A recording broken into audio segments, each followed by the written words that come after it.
Well, hello. I'm Dr. Matthew Minard of the Byzantine Catholic Seminary in Pittsburgh, Pennsylvania, and a graduate of the Catholic University of America in Washington, D.C., and a graduate of their School of Philosophy. I'm here to speak with you today about ens intentionale, intentional being, or even as some scholastics call it, objective being, and ens ut verum, being as the true and the false, traveling with John Deely beyond non-being. I would like to, of course, begin by thanking all of the various folks, both at and associated with the University of Coimbra, as well as the Lyceum Institute, for inviting me to give this talk, which is quite dear to my heart. The theme, basically, just so we have at least a bit of level setting before I go in, is basically about how scholastics tend to overlook a subdomain of being, which they often called ens rationis, being of reason, which all of you who've read John know well enough about this. Mind-dependent being, as of course he'll often call it or translate it. Cognitional dependent being, we might say. How this domain, which also Aristotle would call ens ut verum, although in a much less, well, he wouldn't call it that, but being as the true and the false, which came to be called ens ut verum in the scholastics in the Middle Ages. This domain, although it's less developed in Aristotle, exactly what falls into this acceptation of being, primarily it's, whenever you express a truth that something is or is not, there's a, kind of dependence upon the mind, which forms the proposition on which the very truth claim of that being is based. And so this borderland between that which is mind independent and mind dependent, for him, is set aside in the metaphysics as something to be considered by the metaphysician. There's the famous, discussion that repeats itself a bit there, whether, expressly or just, intentionally in the structure of the flow of metaphysics, or is also, an effect of the fact that the metaphysics is more loosely redacted than some of his other texts. As he searches for exactly, well, what is this science of being as being, he considers various possibilities. And, while he sets aside, accidental being, the per accidens, that which does not have a per se character, he does ultimately land on, the idea that metaphysics is concerned above all with being as categorical and being as involved in act and potency, being as subject to act and potency. And so, for Aristotle especially, metaphysics, and you'll see this reflected in later scholastics, is concerned with mind-independent being, the categories, ultimately with finding, the first substance who is pure act. But really operative there is both his categorical structure as well as the use of his notions of act and potency as enabling one to articulate the relationship between the various kinds of being, especially as mind independent. And whenever he approaches this idea that, you have in his Greek being used verbally, at least, in statements of truth, and also technically falsity as well, but truth, something is something else, something, man is sociable or whatnot. The truthness of that involves something that is, as I noted just a moment ago, mind dependent. And so for that reason, Aristotle says, well, this science of being as being, I'm not concerned as much with that needs to go, to the analytics. That's covered, if anywhere, in the logical corpus. And this will set the general philosophical bent of Aristotelians down through the centuries hereafter, to approach metaphysics primarily as a kind of ontology of mind-independent being, and not as something which considers the full latitude of being, whether it is mind-dependent or mind-independent.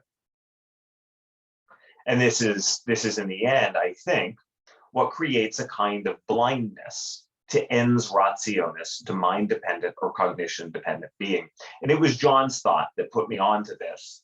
In some work I was doing on my dissertation back in the past, and which has remained in the background of my mind. And I've been aside from my work for a while on this, and I'm coming back to it in the hopes of eventually writing a text on it, a monograph on it. But I've written a little bit of it, at least in articles. And so today's lecture is to lay this out. Well, let's begin with what I think is an observation by the student of, student and also protege of Jacques Maritain, who was very influential on John in so very many ways, Yves Simon. In a relatively youthful letter, while Simon is working on his dissertation, he writes a lament to Maritain. Of course, it's in French, but I've translated it here since the whole lecture here is in English. He says, I find myself most preoccupied with the problem of intentionality. I am outraged at the fact that no Aristotelian work, either ancient or modern, contains a full theory of intentional being. So let's level set for those who are not sort of in the scholastic sandbox. And I say that because I know what it's like. Scholastics tend to use their jargon, and then people think, are you only talking to yourself? He's vexed at the idea that there's no Aristotelian full treatise that's of worthwhile. Where they are there, it's very minor in the school. And I would have to go digging into obscure texts, I think, to try and find something that would even really do what he wants. He's outraged that none of the Aristotelian texts of his day, up to his day, contain a full discussion of the being of cognition, or the kind of being that is uniquely found in cognizant subjects, intentional being, which is present actually in animals as well as humans. For some time now, I have noted how forgetful the classical treatises on ontology are concerning two important and formidable chapters of metaphysics, de intentionale and de ente morale. They are lacking a discussion of the unique being of that which is, mind dependent. So the metaphysics of cognition, understood as, above all, the conditions of things as thought. Not so much philosophical psychology, but in that Aristotelian sense, like the de anima, but the condition of being that befalls things insofar as they are thought, and also to moral existence, which is something that had been developed here and there in the scholastics whenever they treated or discussed the so-called sub-treatise on morality in St. Thomas Aquinas' treatise on human acts. And the other scholastic schools later on, even when they were not Thomistic, would take up this question of, the moral object of acts, which would be distinguished from the physicality or mind independence of that act. That, to describe the moral domain, you must already take into account the fact that you have a reasoning and intelligent subject who's also functioning not merely volitionally, but even freely. And so this did actually create a sort of subgenre of discussing moral being, but it never or rarely found its way from, at best, moral philosophy or moral theology over into metaphysics. So the being of the morality of the being of moral beings, the status of what a society is, of what a culturally instituted sign that morally indicates some value. All of these sorts of questions were not really considered in detail. And then how do you relate that moral being to the so-called mind independent being that is human nature? This would be in moral philosophy a kind of presupposed discussion for understanding the foundation of, for example, the natural law, and how moral reasoning is grounded in the nature of a human person without being reduced merely to that naturality. And so Simone is noting this is missing. We'll see that there's also some further domains that deserve treatment by the metaphysicians as well.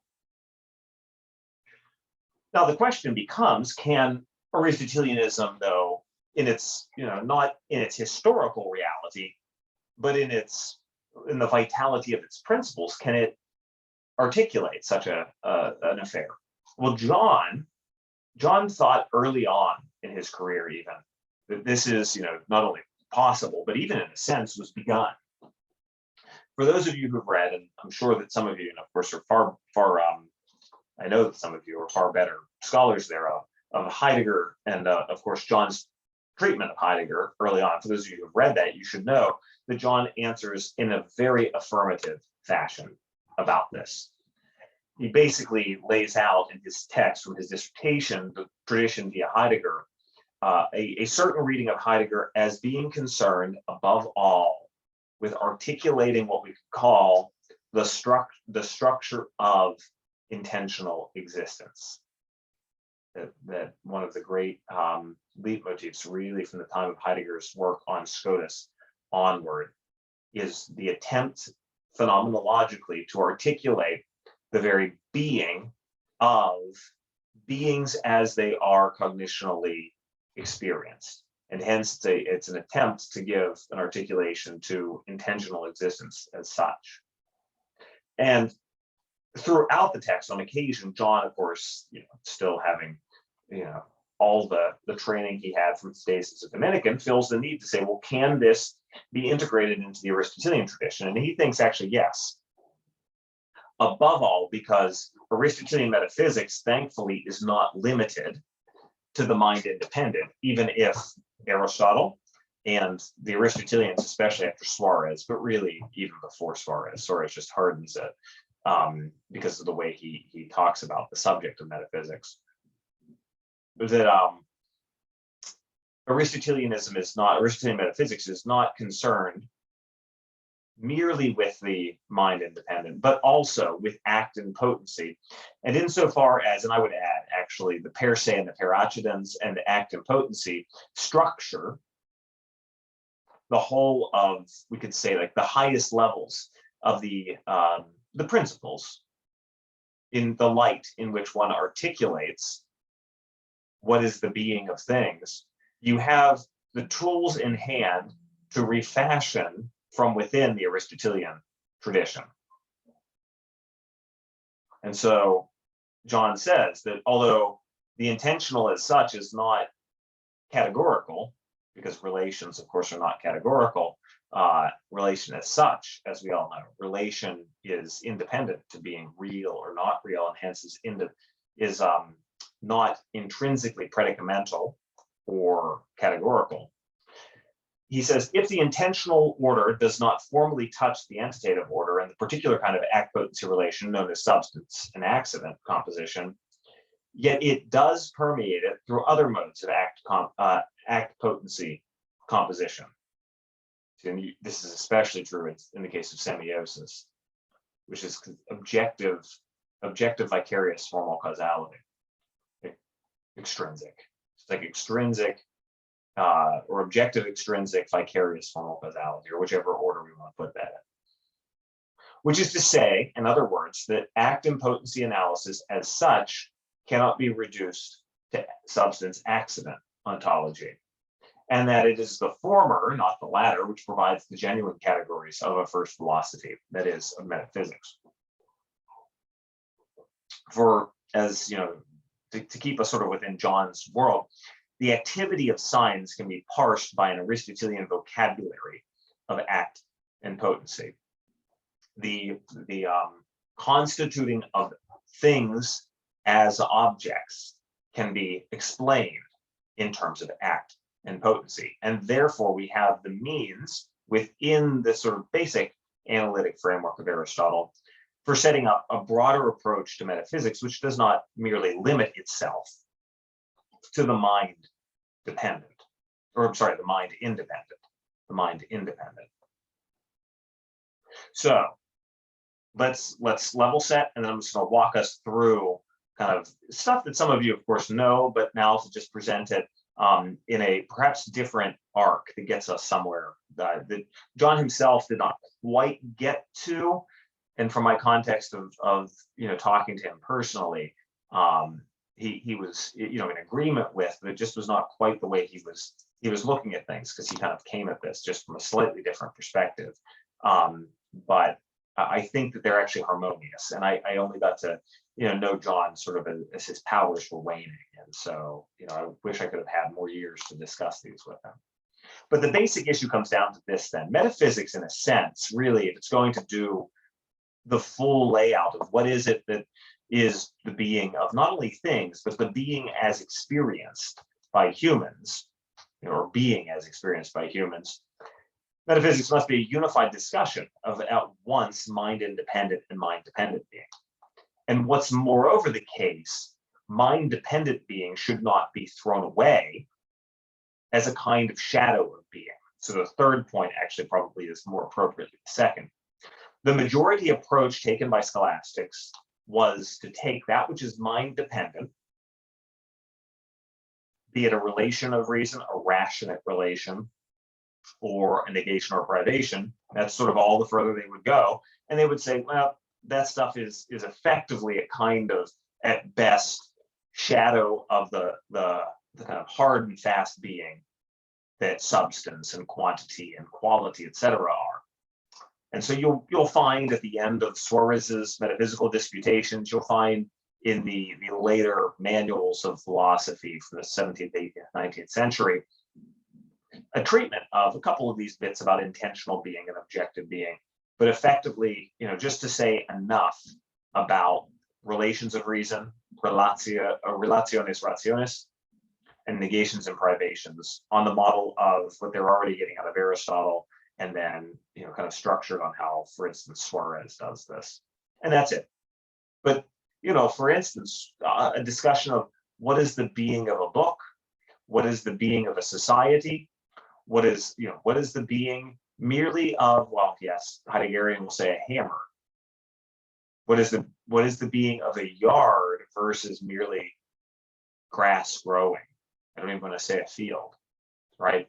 To deal with these issues of being is not classically considered part of the tasks of metaphysics, because ultimately metaphysics becomes a kind of ontology, a kind of discussion of mind-independent being, its ultimate ground in substance, and the more Thomistic it is, ultimately explained in terms of subsistent existence.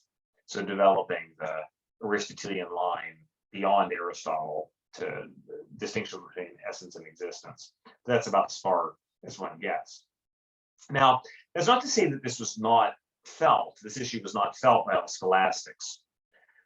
John Doyle, who was very dear to John Deely, who taught at St. Louis, was a great scholar of Suarez, but also of Baroque scholastics, did some important work on the issue of supertranscendentality. Now, this is like the world in which scholastics get scoffed at, because they're always coming up with further distinctions and further tedium and further vocabulary that no one else really uses. But certain scholastics in the 15th and 16th century started to notice the fact, maybe even went into the 17th century actually, to notice that things like, terms like being, okay, fine, but let's set that aside for a second and think of this instead, knowability or cognoscibility, but that something is knowable, is a property that applies at once to the mind dependent and the mind independent. And so just to take the least controversial of cases, we can know what a definition or a syllogism is, just as well as we know, for instance, the essences of things. I'm speaking as an Aristotelian, as a moderate realist Aristotelian, just as we can know the being of mathematical entities even. But even let's stay on the world of that which is immediately experienced in the world as mind independent. We know the essences of what it is to be, a falling object, and so we seek out, the mathematical physical laws related to that. Or we know on some level at least, what it is to be a higher primate, and so we can engage in primatology. We can, know the nature of change as such along the lines of the physica in the Aristotelian tradition. And all of this is knowable as mind independent. We can know the categories, substance and quantity and quality. And then, action, passion, and then we know that after relation, everything becomes more interesting in a sense. But so I'm choosing sort of the hard and fast accidents there, as well as substance. But we also know syllogisms. We also actually can know privations. And what's even strangest, and this becomes one of these classic problems that keeps popping up in this genre, and you actually see echoes, or not echoes, you see, you know, kind of first attempts or first goes at this in some detail in the 14th century. We can know non-being, even if we know it negatively and by way of a negation of anything existent. So even non-being is knowable. And so the term knowable, and then other terms like will be like this as well. There will be others depending on the thinker in question. Terms like knowable seem to be super transcendental. They apply not only transcendentally to all being as such, but they even apply all the way to non-being. Or in more Aristotelian terms, they apply at once to mind-independent being, real being, as they'll say, you know, ens reale, and mind-dependent being, to ens rationis. Now, technically, being does this as well, right? Syllogisms at least have some sort of being. It's just an objective being or an intentional existence. And so even being becomes super transcendental because it super transcends the mind-independent and the mind-dependent. But this line does not develop in great depth, and I think it held promise had it been thought through and not kind of tied up in some of the scholastic you know, shackles, right? That people tend to think of the issue of ens rationis along the lines of what one finds in Suarez. And you don't realize that the domain of ens rationis is far bigger than one realizes. And we'll see this. So I want to actually work through that development by tracing some stuff from my work on Hervaeus Natalis. The point, though, of all this is not merely kind of scholastic fun. The reason this topic is important, I believe, is because above all, the artistic, the moral, and what we might call the scientific cultural, the sciences as such, the task of knowing as shared in community, all the various arts, be they, you know, the art of making mugs or of houses, the building of houses, I mean, of so many things, of binding books and making shoes and running electric lines, all the way to the fine arts. Moral being, the being of our free acts as individuals, yes, but also the being of communities. All of these domains of being, in a sense, really must be considered the primary and most important expressions of act and potency in the finite and physically embodied world, because they are the preeminent acts of the highest of the material beings in the chain of being, as we know. They're the spiritual embodied acts of free knowing agents. And so, you know, if you want to know, you know, Aristotelian says, if you want to know what something is, look at its acts.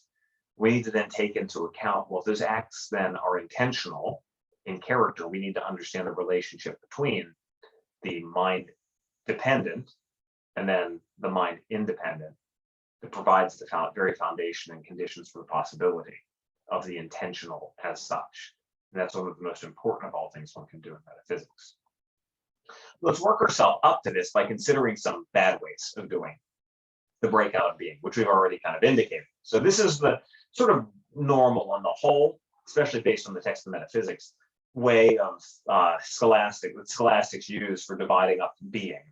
And it's deceptive, though. And, you know, John in Intentionality and Semiotics, I point to it here because it's sitting here on a stack on my desk, makes this point as well. You know, effectively, one normally, of course, does the distinction between the substance and accident as dividing being. But if we look at the way that Aristotle approaches how do we divide the possible senses of being that metaphysics considers, he says, well, we take ends either as paraccidens, in which case accidental beings, being considered as accidentally conjoined is not the kind of thing that he's concerned with. He wants to sort of set aside those cases because really in a sense they presuppose per se being. They presuppose the various types of being, which then can be accidentally conjoined, right? Be it conjunctions of various accidents in a single subject. So, I happen to be a professor and a father, but the intrinsic character of that quality of soul and those relations are not connected to each other. So those are, ultimately the question of per accidens being really needs to be considered in view of per se being as really even giving the conditions for the possibility of talking about the accidental. And so therefore there's the being per se. Now, as we saw in the metaphysics, Aristotle considers this idea of being used as, or is used as, indicating something that is truthful. So yes, Matthew Minard is a father, but also too, as I said earlier, human beings are rational. Human beings are sociable. Human beings are cultural. The is there is, yes, indicating the union of two objective concepts in one reality, but also too, it's asserting a truth. It is this, and it is true that man is a social being. And so in order to say that it is true, especially that proposition is dependent upon knowledge. And so really there's kind of this, as you feel it, even what I'm saying, there's a mixture of the mind independent, the grounding of truth, and then the reflexive awareness of the truth that is indicated by that is, that joins together two notions into one statement. And so Aristotle says, listen, that stuff's got to go get treated in the analytics, is how he says it. So in other words, the logical corpus as a whole. Go look at everything, and including the prior and posterior analytics. Later on, scholastics will come to say that this first great division of being, which will be into the mind independent and the mind dependent, this ens ut verum, this ens verum, is ens rationis. So mind dependent being, as John translates it. But you'll find, especially still in the 14th century, that ens verum, in both the 13th and 14th century, is lifting the weight of ens rationis. And then there's mind independent being, or some version of ens commune divided up into the 10 predicaments, the 10 categories. And so one will have substance and quantity and quality, relation, etc. And you'll notice relation is there very often, as we all know, as relatio rationis or relatio realis. Now sometimes knowingly, and this will be the point of the next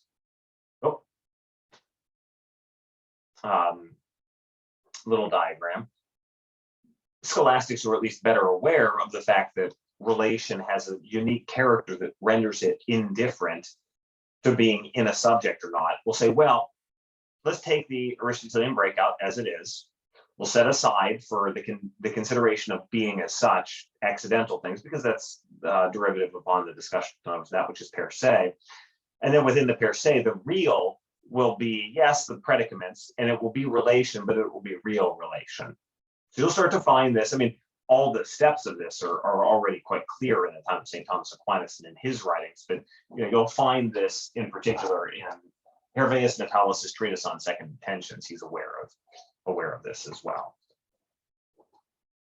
It's not thematic though. But then the ends as true. Sorry, I'm kind of like going between the Latin and the English. Ens ut verum, or ens verum, mind dependent being, ens rationis, will then take on a new member, the relatio rationis. And then it puts here also sort of my addition, and those things that presuppose relations of reason. That's actually going to be what enables us to expand ends with verum to contain, various other relations that come from the technical and the moral, all the domain of semiosis and semiotics, and the semiotic meaning of practical science and speculative science that surround us all about. But Herbaeus Natalis, in his treatise on second intentions, which basically articulates a position that's very close to what the Thomist school would end up taking about the nature of the subject of logic as being a science of second intentional relations, is deeply dependent on certain things going on within the Scotist circles, which began the development of the technical terminology of objective existence, which look at John's treatment of objective existence and intentional existence to get a real sense for the objective as such.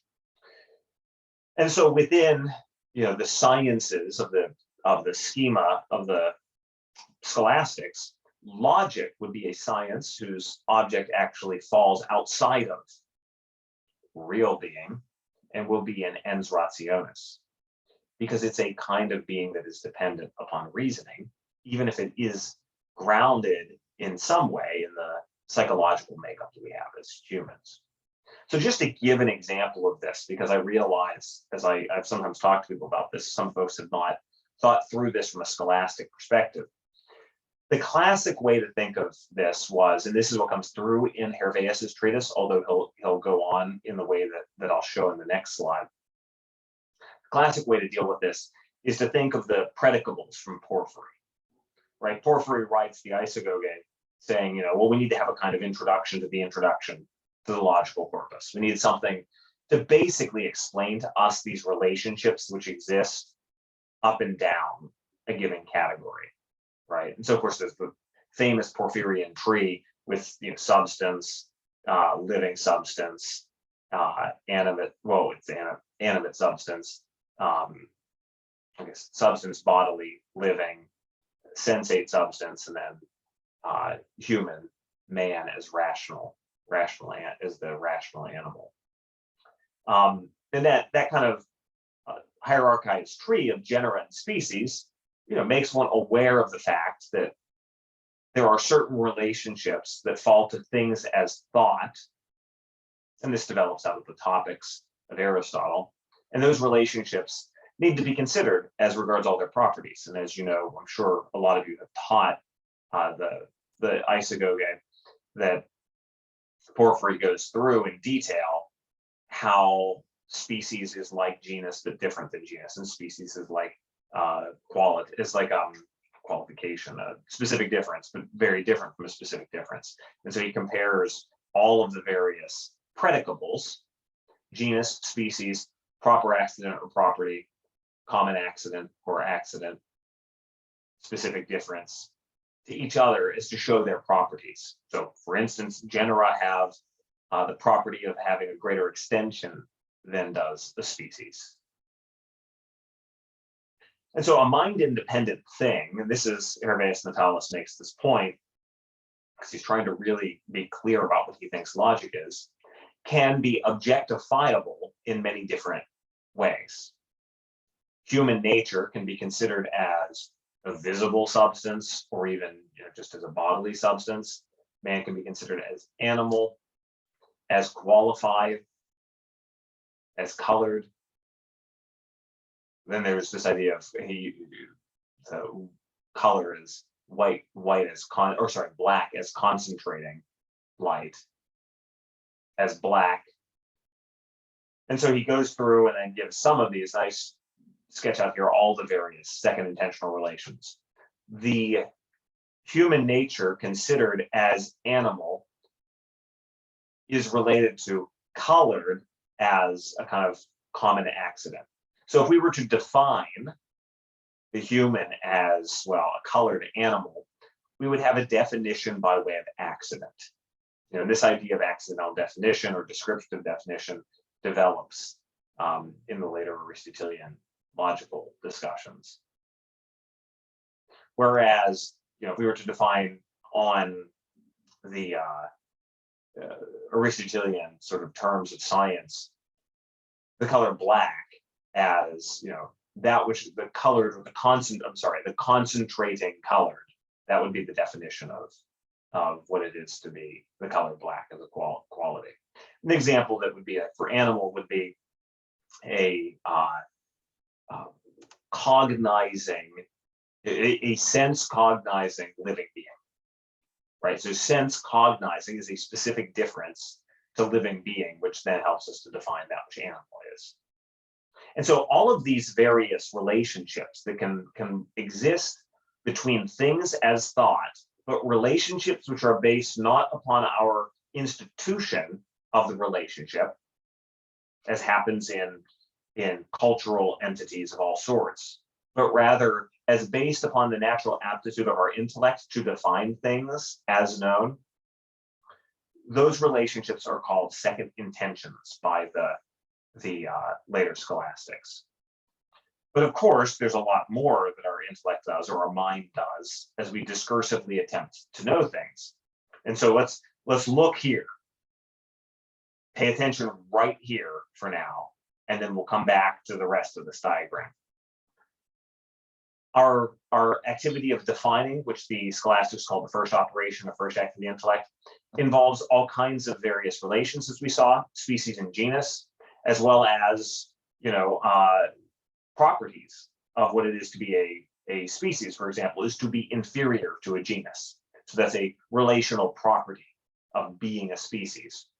But there are a whole host of them that are involved with defining.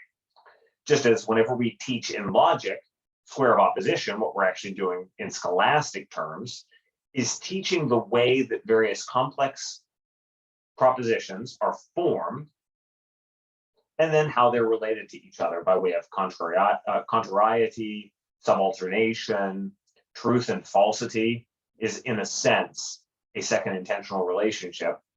See, and that's what Aristotle senses as regards being as true.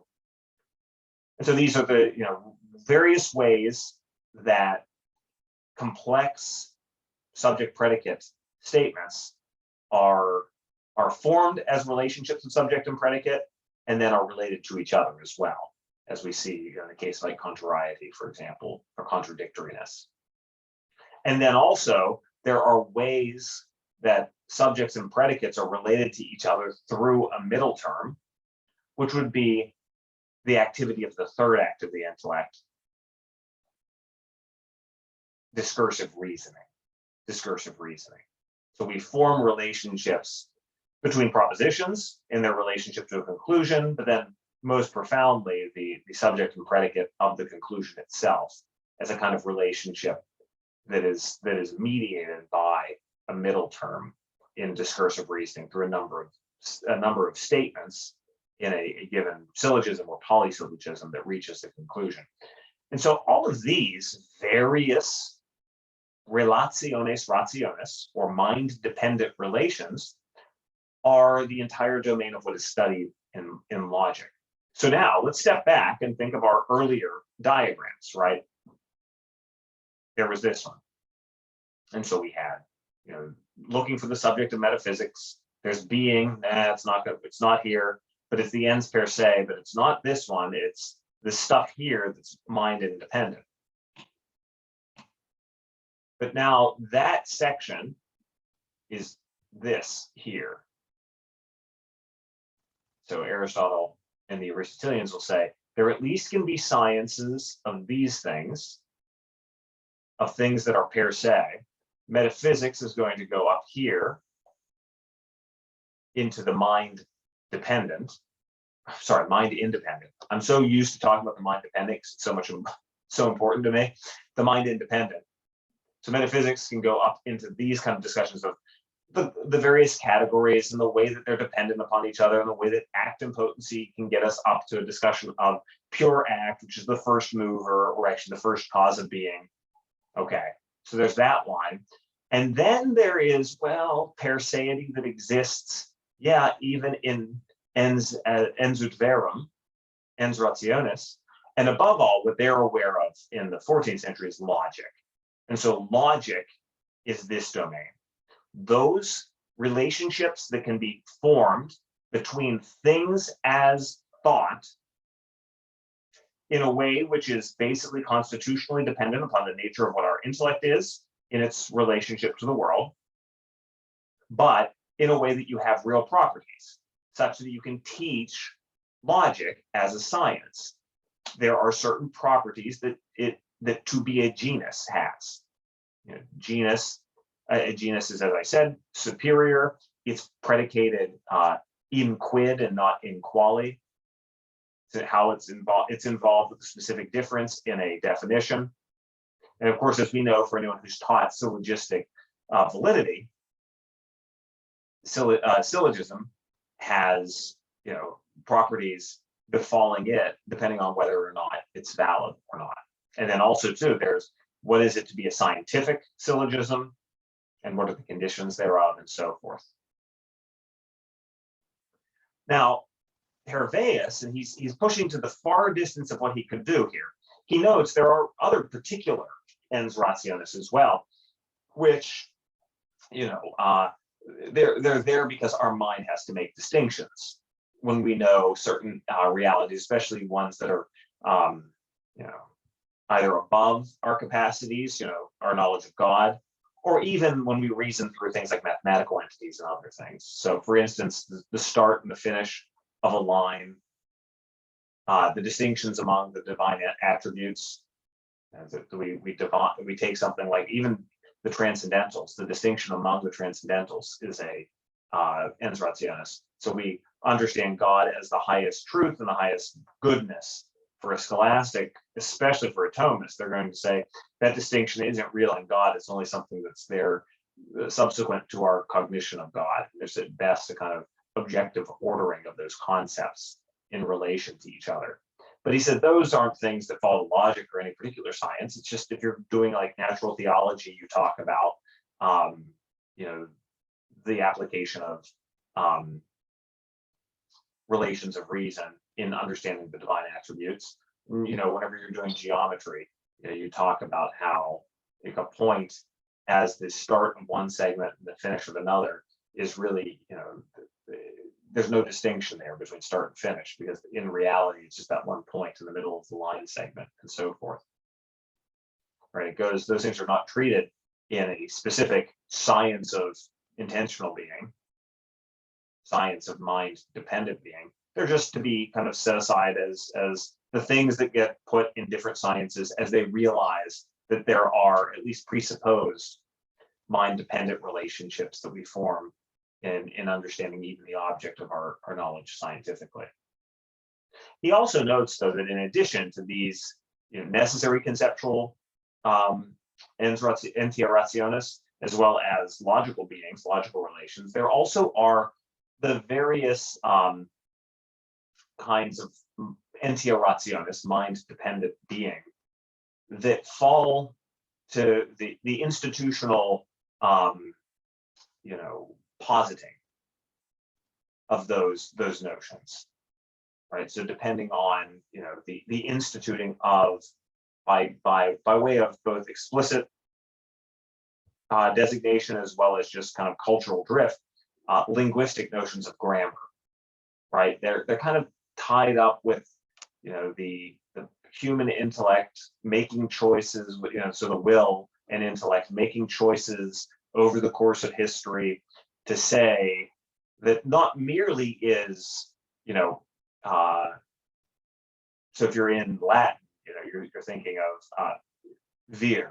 Not only is, you know, vir, male, man, perhaps the subject of a proposition and hence subject to logical discussion, it's also, however, the, you know, second declension noun. To be a second declension noun is something that's, you know, it has a meaning, but it's dependent on the cultural context in a way that's far more profound than merely logical being.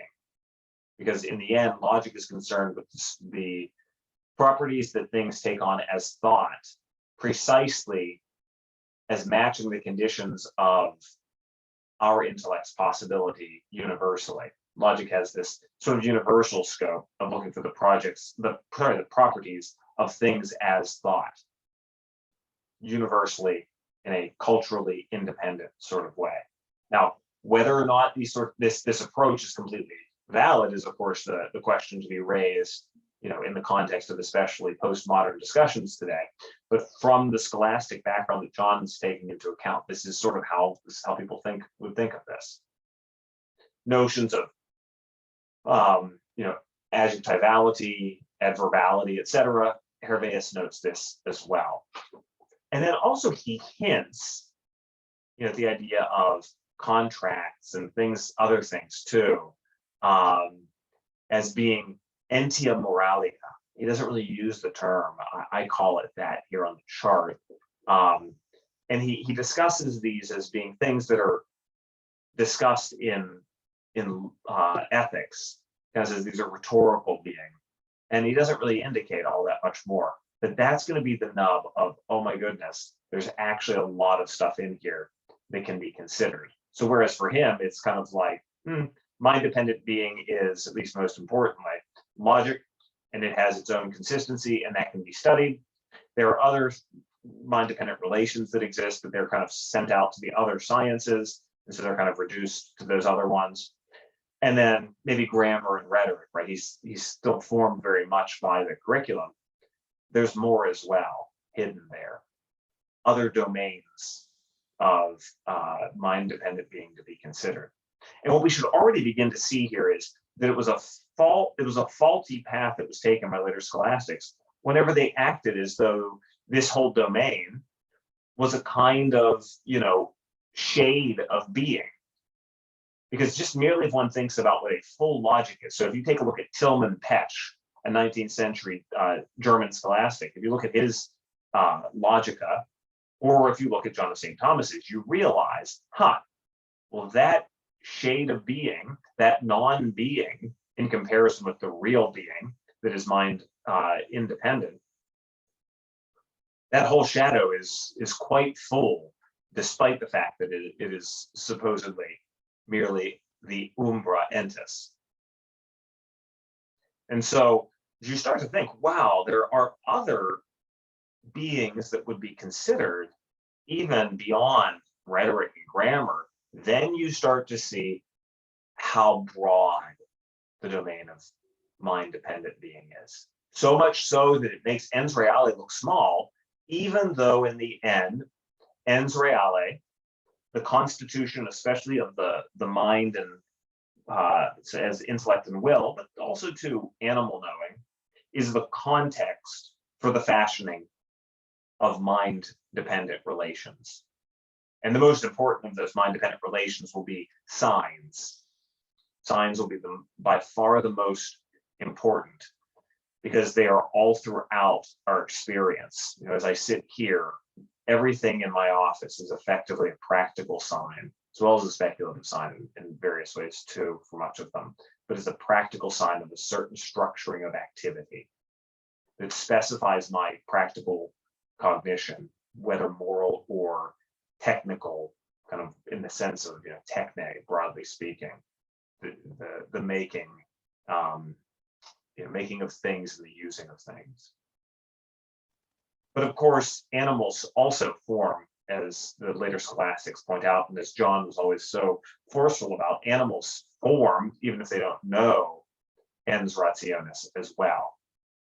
And so, yes, and we could go further and expand what John has for second intentions, but all sorts of cultural identities, as he calls them, exist. Writing, material, book, statue, estate, guild hall, commons, prison, inn, but we could also say hotel, park, etc. And then also various stations of life, various rankings in life. Noble, cleric, soldier, judge, we could say president, he has serf there, but also citizen and so forth, are all conceptual, human level entia rationis that have, that can't be merely reduced to the mind independent. A great example of this is the throwaway that Aristotelians always use that always gets to me. The idea of a threshold between two rooms, going between my office and the rest of the house. is just a piece of wood with a certain shape. It's actually just accidental, is what a lot of Aristotelians will say, at least in natural being. Yeah, it's a product of art, but it's ultimately really, like what it really is just a substance with a given shape. And what that misses is, though, there's a definability to threshold. We can define what thresholds are. Oh, it has a kind of being, but it is an artistic sort of being. Someone would say this about, for instance, to be a president, broadly speaking, a US president, right? So we have to kind of understand how culturally limited or culturally contextualized that term is. But to be a US president, oh, well, that's just a sort of like relation with some qualities that happen to be in a man. That's a normal Aristotelian way to think of it. Whereas, the philosopher who takes ens rationis seriously will say there's a kind of moral civic being in the world that falls to the president as a kind of modality of a person related to the common good in a unique way. And so then trying to figure out how to articulate that would be, of course, the nub of the matter. But all of these identities are variously related to the intellect and will of the human person. But then there are also, even for us, at the level of what the scholastics would call the estimative sense or the cogitative power, all of these other social identities that are more perceptual, right? And so John has here in-group, offspring, leader in a much more animal level sense, safe area, unfamiliar, neutral, and there's discussion and question, of course, do we want to go even further than merely the plus minus neutral that John very often uses? But setting that question aside, this at least hints at the idea that we need to have an ontology of all of these various kinds of being, which are at best articulable in terms of the relations and the relation structure and the semiotic structure that is involved in them. And hence, one can't just keep dumping them back into whatever they would mean merely in terms of the categories of Aristotle. And so one comes to see that really this whole domain is immense. And what's more, that really in the end, we should stick relation totally separate from the categories. If I might back up again, even here, we kind of have relation floating around as real relation, and then we've got, various kinds of mind-dependent relations. But John proposes in Intentionality and Semiotic something which I think is very useful, that really the primordial way to think of being is whether it can exist either toward another, it has ad esse, or in either another or itself. So the Aristotelian categories, precisely as mind, is categorical and mind independent, but as categorical, are either inherent accidents whose being precisely as accidents is to inhere. So this is everything other than relation, and then setting aside some of the issues with the later categories, which are distinct. They're not the same as relation, but they involve relation a little bit more. But especially, this is especially clear on the fully inherent accidents of quantity, quality, action, passion. And then substance. Substance exists in, but it exists in itself, not in another. And so this is the domain of the categorical as such. But the real as such includes the odd or the odd reality, which is relation, that also happens to be in. Because relation, as John has taught so many of us, is independent of being in or not in, or being real and being non-real, to use the jargon of the scholastics. So the being of relation, the esse ad, is separate from the being in, either another or in itself. And so there is relation purely as patterned after reality, or purely dependent upon cognitional existence, objective existence, or intentional existence. And that would be ens rationis. But there's also real relation. There are, especially for the Thomists, the Surfists, there are relations which are mind independent, and this is important for maintaining a position that doesn't reduce to a kind of nominalism, actually. And so that type of relation also happens to then be in another, but it's not because of it being a relation. And this is really the difficult but very important thing to always remember about the scholastic theory of relations, is this mysterious ability of relation to mediate between the mind independent and the mind dependent domains.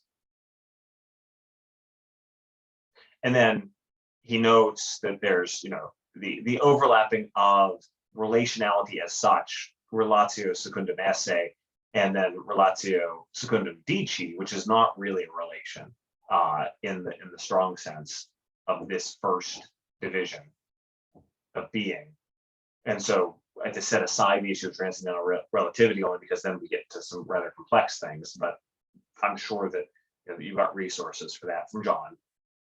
And therefore, too, he has the whole of experience takes into account both of these domains. And we would also say that not just merely experience, but the whole of reality and the whole of being. Because being ultimately, in its per se, in its ability to have per seity, to have definability, straddles the mind dependent and the mind independent. And another way to put that is, and it's so important for human life, the mind dependent is not merely a kind of non-being. It's not merely a kind of non-being, but rather is the rich domain of artifacts, of moral signifiers, of the task of knowledge that we share together, the living of community.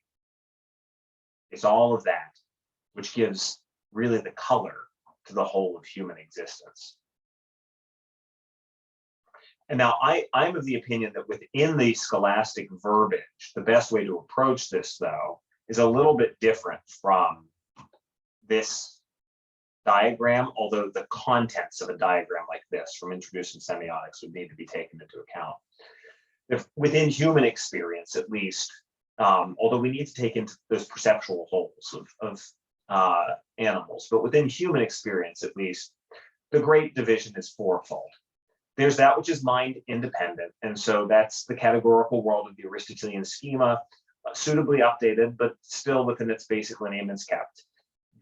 Being as the so-called real, as the scholastics would say, without the so-called, but being considered as subject to mind-independent conditions. What we search for when we seek that which things are in themselves and not because of their relationship to a knower, at least a finite knower. But then there are all of the various kinds of mind-dependent being, which will be profoundly in various ways tied up with the being of relation and the inventiveness of the human mind and will. And that would be logical being, the second intentions that fall to the science of logic and its various subdivisions. Moral being, not merely the individual being a moral act, but something as dumb, not dumb, but as trivial as I have a plant sitting over here that was given to me as a gift, and so that plant is not merely a plant, but also is a sign of the act of love chosen and commanded by someone whom I knew. And so that becomes shaded, that plant over there, with a kind of moral being. And then artistic being, which not only applies to the fine arts, but to like everything that's sitting on my desk. The cup, this little coaster, my markers, the little pieces of pad paper, the books, and so forth, and so forth, and so forth, all throughout human existence is a kind of being which is an ens artificiale. The best by far person who handled this, Maritain did it very well, but Marie-Dominique Philippe, who, I note in an article of mine that he, at the end of his life, there were certain accusations made against him regarding improprieties with adult females. And so that saddens me, because in his earlier life, this was much later in his life, in his earlier life, he wrote a couple of profound volumes on artistic activity, which remain the best scholastic articulation of how to start to think about artistic being. And I wish that those things could be in English, but they probably never will be, because of his own seeming, from what folks say, at least his sins. I mean, one should always remember that until things are definitively proven, we have to be a little careful, but it seems that that's the case from what I understand. But these domains of being, logical being, moral being, artistic being, are the true and full content of the so-called ens ut verum, being as true, or intentional being. And therefore, it's not just a kind of mere non-being that we can kind of look at and say, well, okay, we've handled it, and now let's move on to our real philosophy, which is about substance and accidents. No, the true metaphysician has to look at the whole swath of what being is within human experience and the reality, which is the human world. And that's going to include the logical, the moral, and the artistic. You can get some more kind of searching sourcing of this in an article I wrote in 2017, which stands in the background of today's talk. It was a kind of foray into this topic while I was writing my dissertation. I was just finishing my dissertation, and this topic really arose for me at the time. So I'm going to take a look at that. That might be of interest.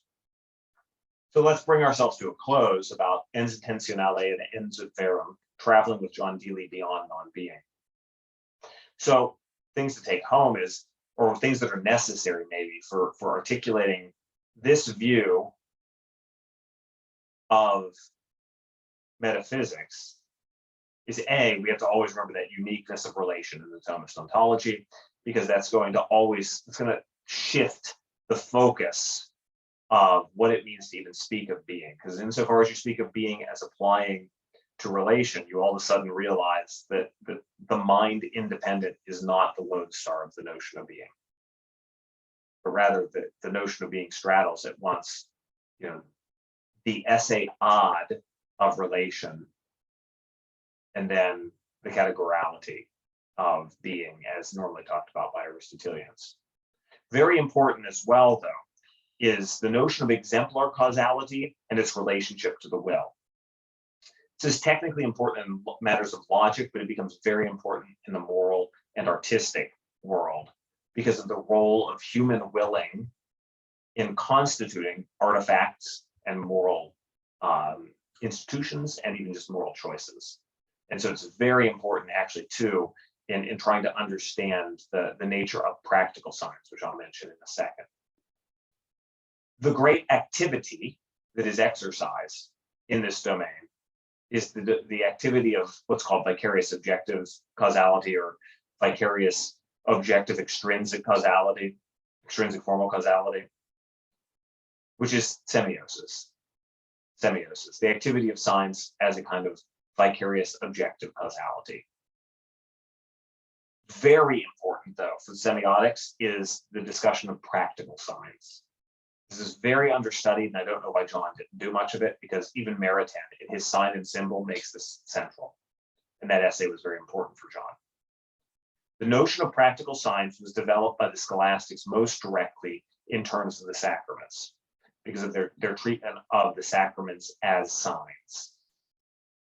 And so a very full discussion of this can be found in the final of the non-critical edition volumes of Poinsot, John of St. Thomas, and his Cursus Theologicus. And from what I know, that text is actually perhaps a reportatio, or even just an edited volume by one of his students. It's not fully edited by him. And yet there are some really important topics in there about the nature of practical science as distinct from speculative science. And so, I would highly recommend that. And the gateway there is actually Maritain's sign and symbol is actually the first thing to do. Be sure to look, though, for that. Be sure to look for the edition that's in Redeeming the Time. There was in the Sewanee Review or something, there was a shorter version of the article, an abridged version that doesn't have the texts of John of St. Thomas, which you really do need to have to read that, because he has all these wonderful texts about practical signs drawn from the treatise on the sacraments. And he sees quite powerfully the importance of this. To make this clear, it's, the marker is a culturally instituted practical sign of writing, because it carries to my mind the idea, when I see it as a marker, I have then the idea of doing this shared practice we have of writing, just as the paper that I write on is a sign of, that which is to be written on. And even whenever you have a speculative sign that has, a set of words, written on it, and so, it's a sign of all the collected works of Jacobus Ramirez or Santiago Ramirez. It also is a sign, though, not merely the book as a whole, but even the letters are a practical sign of the activity of reading. Practical signs are everywhere. And so this needs real development. And I think that, it of course it's implicit in a lot of discussions among John's disciples, but it's not plugged in, even by John himself, into the scholastic bedrock that it needs if it's going to be organically developed within his own thought. I think it's very important. You'll find hints of this stuff floating around in late modern texts, the period of the natural law, great natural law texts, and even Kant. And it often is in the terms of like legal fictions. So, I think there's interesting work to be done there. If I lived in a different world and worked somewhere else, I would probably be interested in doing that research. And also, too, in the early 20th century, I know we Catholics tend to get caught up in these theological matters, but there's a lot of philosophy that gets done in our theology. And whenever these debates broke out about the causality in the sacraments as we celebrate them, throughout the life of Christians, this issue of, well, how are the sacraments causes of grace involves no small amount of discussion of things relevant here. And the Thomists had to be very precise in responding to certain figures, including a very influential Jesuit, Louis Billot, Billot, who had a rather famous theory of causality of the sacraments. He actually slurred together the causality of signs with the causality of efficient causality, effectively.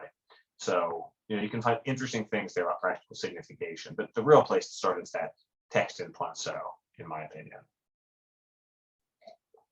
Very important as well will be instrumental and or instrumental causality, because we place higher meanings upon that which is precognitional, right? I mean, there are levels of instrumental efficient causality that are involved in the making of a page. So not merely the sign value that's here, but this is an example of how you also ground your treatment of mind-dependent being upon mind-independent reality. But you've got between tree and page all kinds of forms which are placed in matters in a way that no nature alone could do. And so parsing that, those kind of act-potency relationships will involve the deployment of instrumental causality, as the scholastics would call it. Usually that's treated in efficient causality, but I think also too there's room for talking about also intentional and even moral instrumentality. So I'm just kind of putting it there as a seed. And then all of this, which already I've indicated a bit of, like, how do we integrate this into the broader Aristotelian metaphysics so that we don't have a total rupture within the same tradition.